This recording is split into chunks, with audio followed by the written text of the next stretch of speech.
My dear friends, welcome to NK Baba GS classes.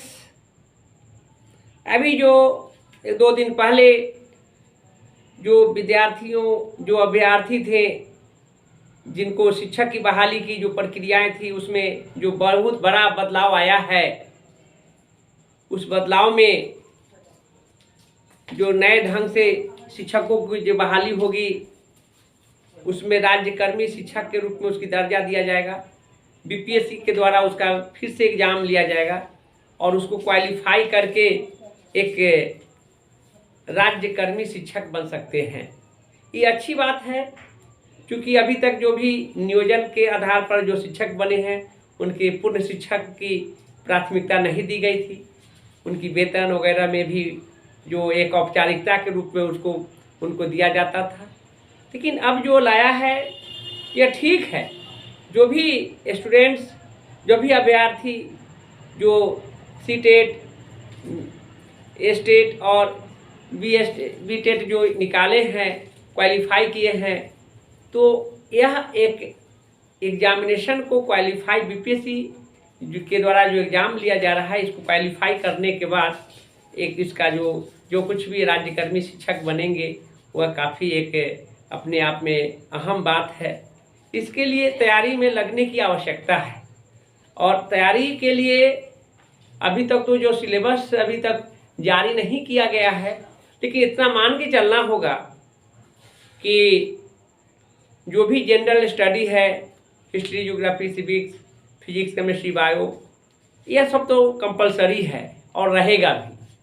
तो तैयारी में अभी से लग जाने की आवश्यकता है और हम इसी बात को इंडिकेट करेंगे कि आप सभी विद्यार्थी जो अभ्यर्थी हैं, जो टीचर बनने के योग्य हैं, जिन्होंने क्वालिफाई किया है, वह सारे चीज़ों को ध्यान में रखना है और यहाँ पर आपको यह देखना है कि किस तरह से तैयारी हो।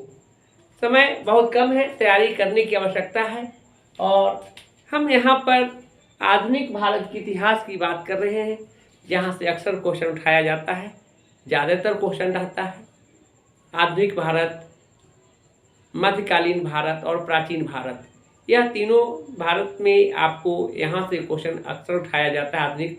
जो आज हम छोटा सा टॉपिक्स रखे हैं आप लोगों के निकट, वह है 1857 ईस्वी की महान क्रांति।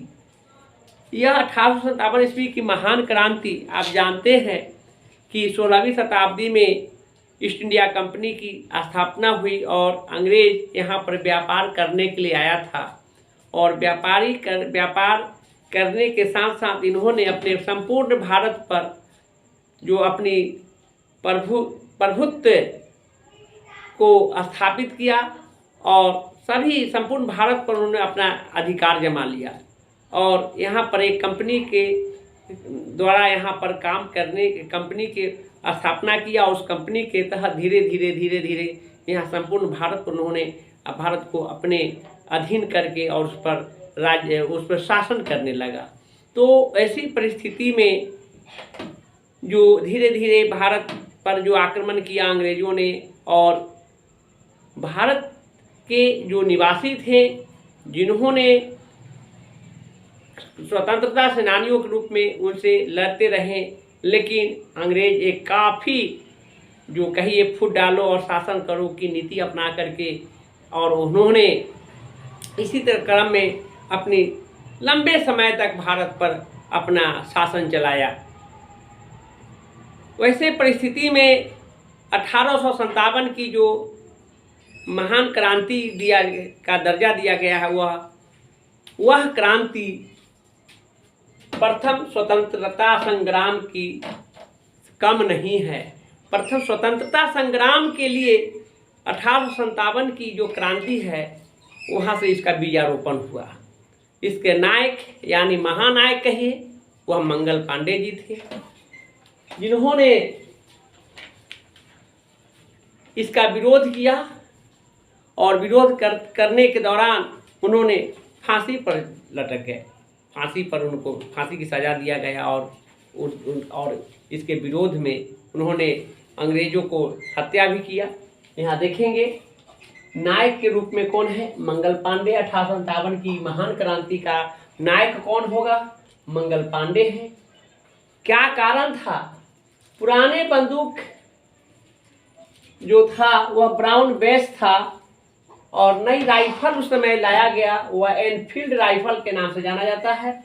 और कारतूस जो उसका जो था उस पर चर्बी, जो गाय और सूअर की चर्बी को लगाया जाता था उसके मुंह पर, जिसके कारण जानते हैं कि सैनिकों को जो युद्ध करने के समय होता था तो कारतूस को दांत से लगाना पड़ता था। उस समय अंग्रेजों ने इतना अत्याचारी किया, घिनौना काम किया कि धर्म का उन्होंने अपमान किया। हिंदू जो गाय को माता मानते हैं, हिंदुत्व का भावना है, और मुस्लिम भाई जो सूअर को एक अपना धर्म मानते हैं, और दोनों के चर्बी को लगाया गया, अर्थात वह दोनों के धर्म को नष्ट करना चाहता था।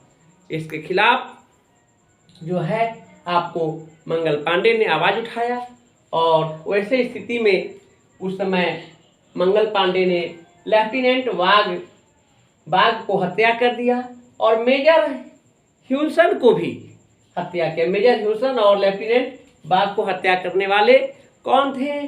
क्रांतिकारी थे, तो मंगल पांडे थे। इसी क्रम में उन्हें फांसी की सजा सुनाया गया और उन्होंने 8 अप्रैल 1857 को उनको फांसी मिली। उन्होंने फांसी पर झूलते झूलते उन्होंने एक नारा दिया, हल्ला बोल। हल्ला बोल नारा किसके द्वारा दिया गया था? तो वह था मंगल पांडे के द्वारा। संबंध मंगल पांडे का संबंध कैसा था? तो 34वां बंगाल नेटिव इन्फेंट्री, यह अक्सर एग्जाम में पूछा जाता है कि कैमा बंगाल नेटिव इन्फेंट्री था? तो 34वां था, यानी BNI बंगाल नेटिव इन्फेंट्री के था उनका संबंध, 34वां संबंध था। अंग्रेजी भारतीय सेना का निर्माण कब किया गया? 1748 ईस्वी में आरंभ हुआ, और अंग्रेजी भारतीय सेना का जनक किसे कहा गया? मेजर स्ट्रिंजर लॉरेंस को। 10 मई 1857 के दिन मेरठ की पैदल टुकड़ी 20 NI नेटिव इन्फेंट्री से आपको 1857 ईस्वी में क्रांति की शुरुआत हुई। 1857 के समय भारत के गवर्नर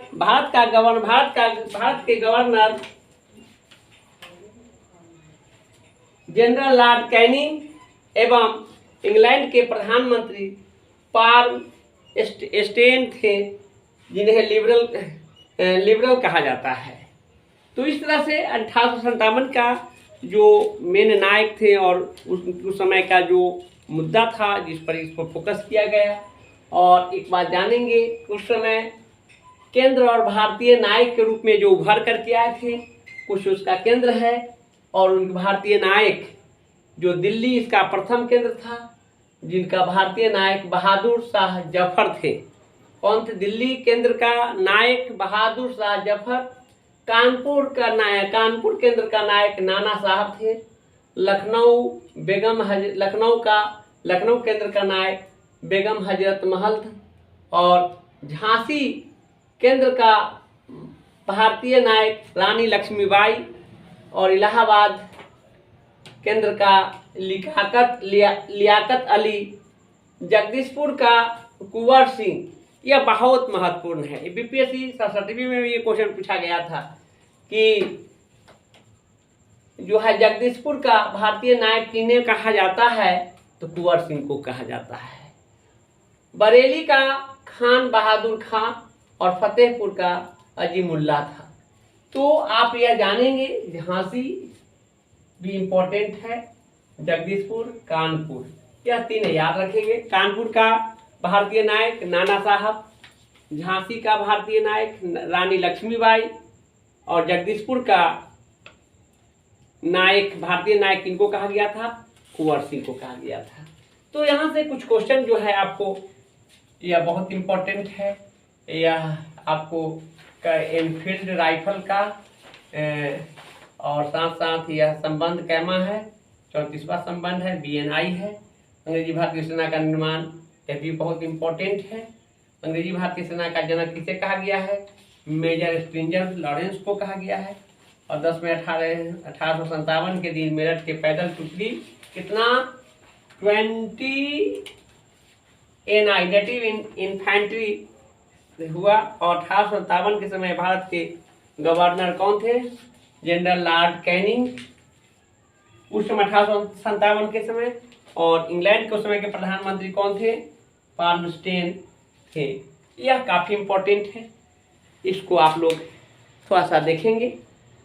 हम रेगुलर इस पर जो है इम्पोर्टेंट क्वेश्चन को रखेंगे और यह काफ़ी एग्जामिनेशन के लिए, कोई भी एग्जामिनेशन के लिए जो जनरल कंपटीशन का है वहाँ पर काम करेगा और इसको आप लोग पढ़ते रहेंगे।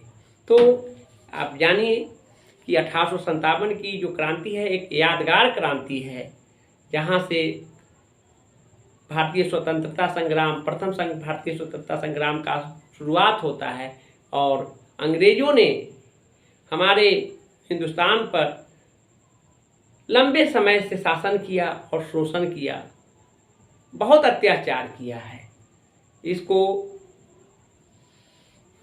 इसके आज़ादी के लिए हमारे भारतीय क्रांतिकारियों ने बलिदान दिया है।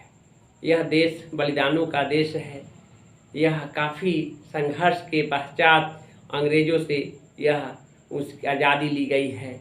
यह बिल्कुल इसकी आज़ादी का शुरुआत जो है स्वतंत्रता संग्राम का जो बिगुल प्रारंभ हुआ वह आपको 1857 से है।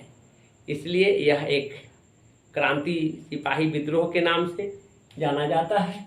और सिपाही विद्रोह 1857 की महान क्रांति को किस विद्रोह के नाम से जानते हैं? सिपाही विद्रोह के नाम से जानते हैं। और क्या? प्रथम स्वतंत्रता संग्राम के नाम से जानते हैं। इसका नायक मंगल पांडे थे, जिन्होंने अपनी देश की आज़ादी के लिए और धर्म को जो तुच्छ करके और धर्म भ्रष्ट करने का जो अंग्रेज़ों ने घिनौना काम किया उसके लिए इन्होंने विरोध किया और अंग्रेज़ों को हत्या भी किया। 2 अंग्रेज़ों को हत्या किया। इसके आरोप में उन्हें फांसी दिया गया। तो यह बलिदान आगे चल कर के काफ़ी अच्छा सिद्ध हुआ।